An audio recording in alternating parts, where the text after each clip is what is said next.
xotin zooparkka borishibdi. Shunda birinchi maymunga to'g'ri kelishibdi. Ya'ni urg'ochi maymun bilan erkak maymun bir-biri bilan o'ynayotgan muhabbatli go'yo. Shunda ayol eriga aytdi: "Bular naqadar romantik, naqadar bular muhabbatli bir-biriga." Shunda ketishdi-da, sherlar joyiga kelib qolishibdi. Erkak sher bilan ayol sher orasida masofa bor, uzoq-uzoq o'tiribdi. Shunda ayollar aytibdi: "Naqadar achinarli. Ular maymunlar kabi bir-biriga muhabbatli emas ekan" deb. Shunda eri ayolga aytibdi: "Bir toshni oling va ehtiyot bo'ling va sherlar tomon oting, ya'ni urg'ochi sher tomon oting" dedi.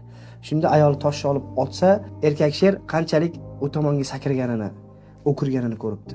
Va qaytishda maymunga duch kelishdi, yana ular o'ynayotgan va aytibdi eri: "Endi bularga toshni oting." Shunda ayol toshni olib maymunga otsa, erkak maymun urg'ochi maymun tashlab qochib ketibdi. Shunda eri debdi: "Ba'zida romantizm kabi ko'ringan narsalarga hammasiga aldanmang. Ko'p hollarda bu bo'm-bo'sh qalbni bildiradi. Va hech narsani ko'rsatmayotgan odamlarga ham aldanmang. Ular ba'zida mehrga to'la yurakni bildiradi" degan ekan. Ya'ni har bir ko'rgan narsamiz aldamchi bo'lishi ham mumkin.